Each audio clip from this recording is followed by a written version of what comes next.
Okay guys, first thing we're going to do is open up Photoshop.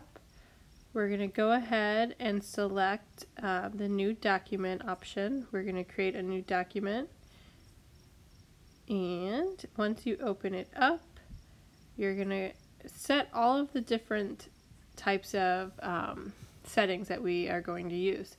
So we're going to stay on the custom, and we're going to set our custom size to width 8.5, height 11, and we're going to actually change the document name to whatever you're going to title your magazine.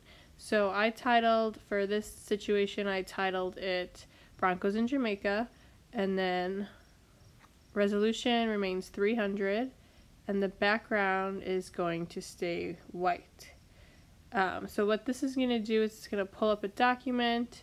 Once we're ready, we can go ahead and select the button, and then it's going to bring it up. So once you guys are ready, go ahead, set all your stuff the way that we've explained. So 8.5 by 11, orientation is going to stay portrait, resolution 300, background white. So here's the preview of the document. This is what we're going to be working in.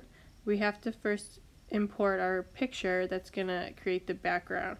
So to do that, we're going to go to the photo icon. We're going to select the photos, and then we're going to go to Jamaica 1. These are the 5 photos that I had you guys save before starting. So Jamaica 1 is just a photo of the girl against the blue background. Go ahead, find that, and we're going to resize it so that it fits the same size of the document. So I'm just dragging the corners so that the document matches the photo. I'm not stretching vertically because that's going to distort your picture. So you want to just go to the corners and just drag it until you have the desired look that you want. I like to put it a little to the left because it's going to give you some text space. So you're going to be writing a lot in this magazine cover, just like you see. And now we're going to go ahead and start with our title. We're going to go to the photos icon, and we're going to select the photo that says, oops, never mind. We're going to rename first. So we're going to rename the layer just by double clicking on it. We're going to name it background. And then we're going to add the traveler photo.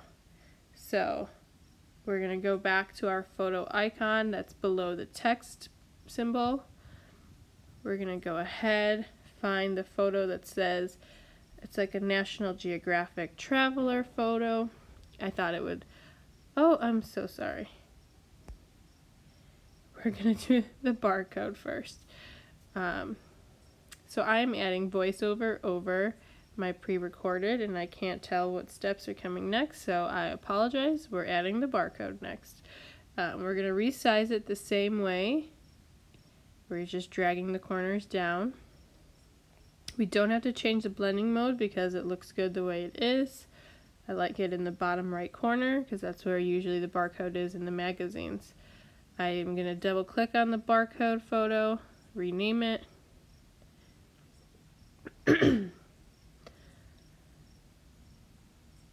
Once it's renamed, we can go ahead and go back into the photos.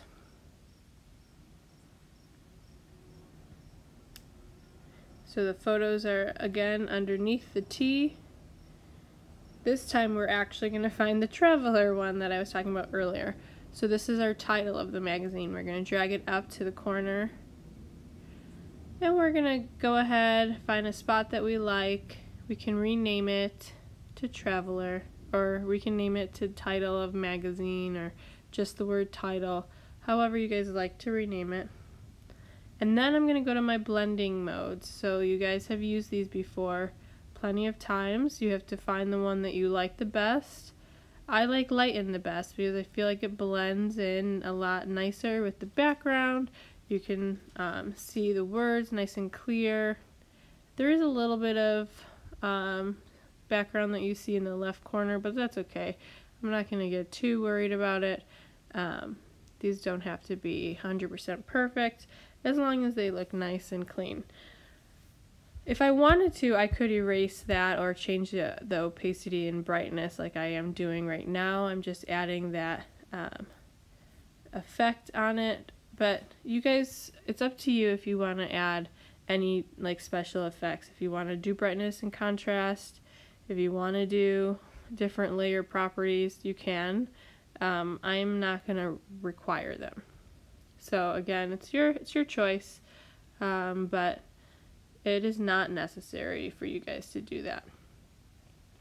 I was just giving you guys the option because later in the document, if you read the whole how-to, it says that you guys can use the blending modes and you can use the clipped adjustments, which is where the brightness and contrast is. Those are all things that you can use if you'd like. The things that you are required to do are the ones that I've listed on the document. So you do have to add your articles, you have to add extra photos, you have to make sure that you are adding like titles for your articles, and that's what we're going to do next. We're going to create our text box by just dragging our fingers over with the text symbol. Then we're going to delete the Latin that comes up, and we're going to select what we want to type in for our articles. So Broncos in Jamaica is going to be my leading article where it has like a photo and it says what page to find it on. So I'm just writing Broncos in Jamaica and selecting it all by clicking on it. Now I'm going to change the font size to something nice and big. You can change the text style. It might take a little bit for you to go through them all to see which one you like. Some of them are symbols, so they don't show up, but that's okay. We don't have to use those. We're just going to find a nice text that reads nicely, that's nice and bold and big enough for you guys to see it. Just like when you're reading a magazine at a store, you look for text that, you know, stands out and is easy to read. So you want the same thing for your image as well.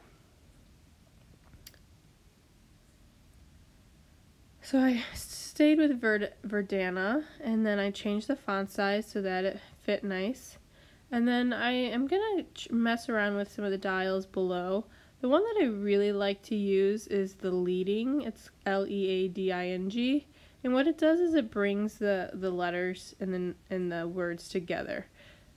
So as you can see, as you move to the right, it brings them closer. It takes away all that negative space that was between the words, and it just makes it nice and appealing, visually appealing. You can try some of the other ones if you're interested. Vertical scale changes the vertical shape. Horizontal changes it horizontally and makes it come in a little more. You can mess around with them, see what they do, see if you like them. But I would recommend using the leading one if none else. Okay, so the next thing we're going to do, we're going to go back into our portraits, and I'm going to show you how to add a photo for your article. So I'm just adding the photo of us building a house in Jamaica last year, or 2 summers ago. I'm going to drag the corners down until I think it looks nice, and then I'm going to go ahead and move it underneath my article title that says Broncos in Jamaica. There's other ways that you can add photos, and I'm going to show that eventually when, right now when we do the sunscreen.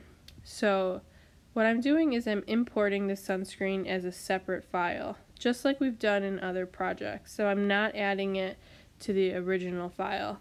Then I'm going to select the subject, and I'm going to copy the layer by going to the 3 dots on the right, and then I'm going to go back to my original photo, so the one that I was just working on, and then I'm going to go to the 3 dots and I'm going to paste the layer. So the way that I did it separately is that I went, instead of adding the photo from the photo icon under the T, I went to the home screen and I just started with a new photo with create your own photo. So that's how you do it separately. You don't add it through the photo icon. And now I'm just resizing it and rotating it using the transform tool that you guys have used before, trying to find a good location for it.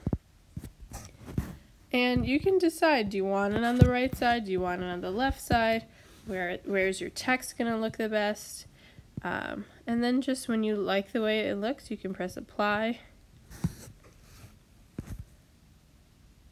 And then we have to continue to add the rest of our text. So I'm not going to go over adding text for all of them. I'm just going to go ahead and show you what the final product will look like. So here is what I did with the final product. I added my banana boat. I added a coupon for a banana boat and the page. And then my advice column is actually the best travel spots. So that's what I just did for the advice. I didn't add a photo for that one. I just added a page reference. So you guys can decide what kind of magazine are you doing. That's the most important question. What kind of images are you going to need? So if you're doing, Jasmine Baker had an idea to do Halloween costumes, and I thought that was a really good idea because it's current and it's happening right now. So she would probably have to find a nice photo of a Halloween, someone dressed up for Halloween, and then she can have ideas for maybe she has a spirit store coupon or something. So, or best places to buy Halloween costumes. Just try to be pretty creative. You can look at past magazines for some inspiration on layout, and you can use the same way I use Traveler as my title. You can copy a title that you like and you can use it in your magazine as well. Just make sure you blend it so it looks like it's supposed to be there. Yeah, and so there's a lot of different ways that you can be creative. You guys are going to be making 3 of these, so just like we did the other projects. So all 3 will be due next week, and look out for the deadlines. Thank you.